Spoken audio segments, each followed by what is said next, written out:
Bakit nagpalit ng liderato sa Senado? May I be allowed to humbly move to declare all seats vacant, Mr. President?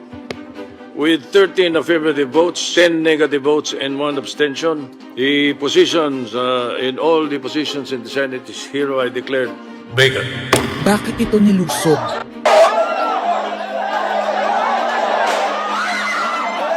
Bakit patuloy ang pananakot? Talagang garapalan, obvious na obvious, iniisa-isa ang majority. Bakit may panggigipit? Pinakakasuhan ng Ombudsman si Senator Rodante Marcoleta ng plunder at indirect bribery.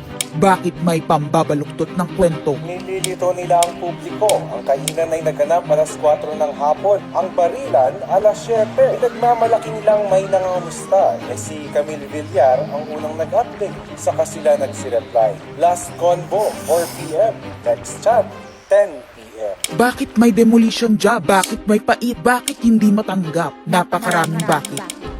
At narito ang mga sagot. Pero bago ang katotohanan, wasakin muna natin ang kasinungalingan.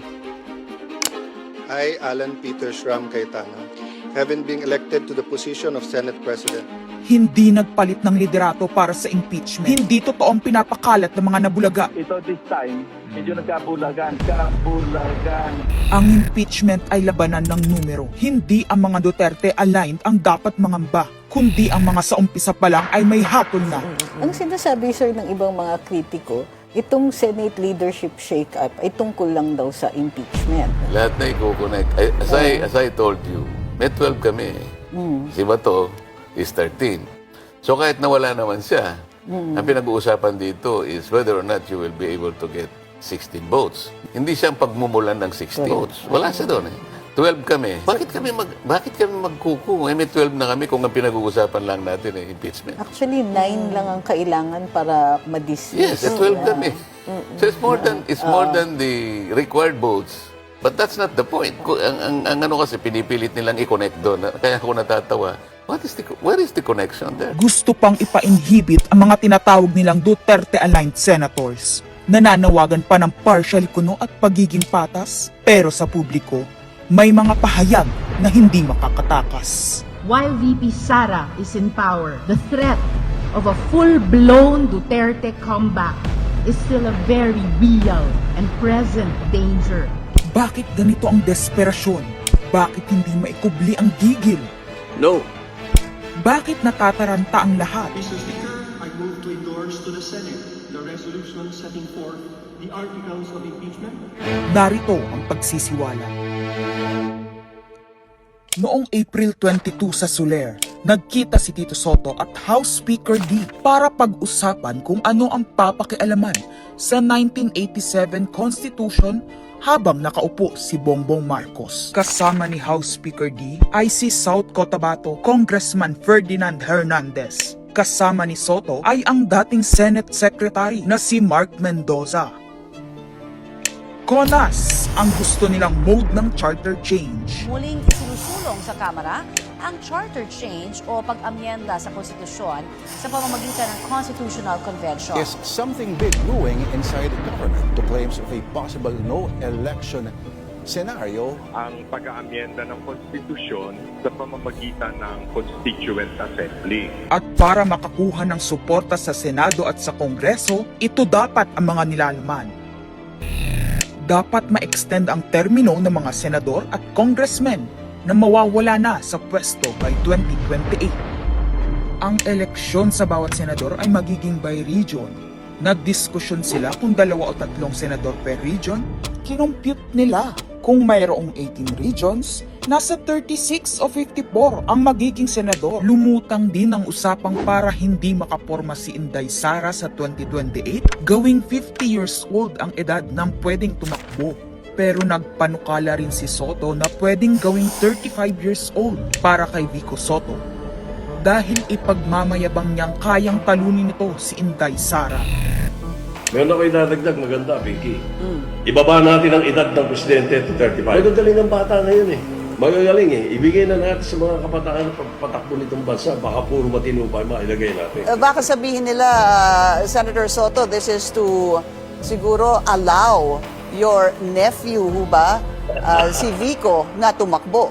Sabi ko na Maging qualify. Ganun eh. Sabi ko na mag-iisip sila ng gano'n, hindi ko naisip si Vico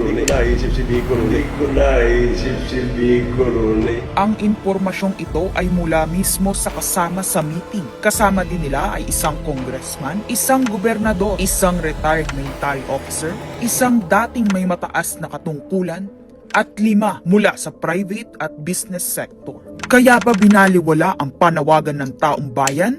Kaya ba binaliwala ang paalala ng Iglesia ni Cristo? Hindi po nagbabago ang bilin ng Iglesia ni Cristo, Nelson, na ang Iglesia ni Cristo po ay tutol sa impeachment. Kaya ba nagtatapang-tapangan ang mga umaastang bida sa ginagawa nilang tunay na drama? Kaya ba nila sinasabing hindi sila natatakot sa eleksyon ay dahil alam nilang walang eleksyon na magaganap? Hindi po kami natatakot sa susunod na eleksyon. At ang boto sa impeachment ay refleksyon ng boto sa pagsira sa 1987 Constitution. Pabor ang karamihan sa mga pagbabago sa saligang batas, lalo na sa usaping ekonomiya. Ngunit kung papakialaman ng iilan ang konstitusyon para maghari-harian at para sa pansariling kapakinabangan, makapwesto ng matagal o mailuklok ang kamag-anak, humanda kayo sa galit ng bayan. Ang pagpapalit ng liderato sa Senado ay hindi kakaiba. Ito ay nakabase sa prioridad at gusto ng mga senador. Bumabahana ng ebidensya laban kina Bongbong Marcos, Liza Marcos, Sandro Marcos at Martin Romualdez. Kailangan ng may bayag sa Blue Ribbon Committee. Ipinangako na sa mga korap na mambabatas ang perang malilikom sa 2027. 2028 national budget. Dapat pigilan. 2028, alam natin that's the election budget, and it was assured to the congressman this will also be the CONAS budget. Nagiging isa ng malaking sindikato ang pamahalaan. Sinusuportahan ito ng mga dating kalaban, mga tinulungang manalo noong nakaraang eleksyon, mga may galit sa nagdaang administrasyon.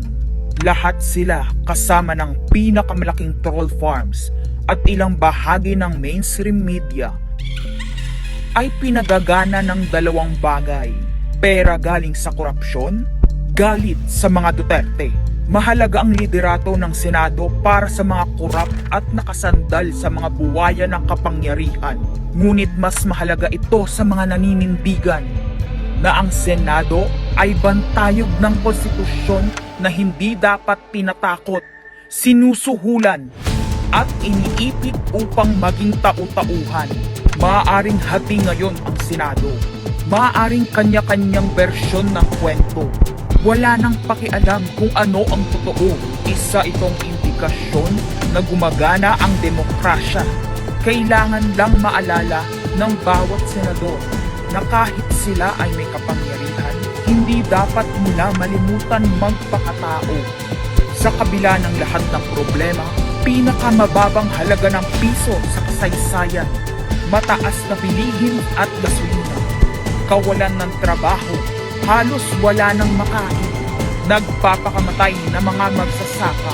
Ang inuuna ay politika, impeachment at kung ano-anong propaganda para mabalik ang kontrol sa Senado ng mga nangako na maisakatuparan ang pagpapahaba ng panahon sa kapangyarihan.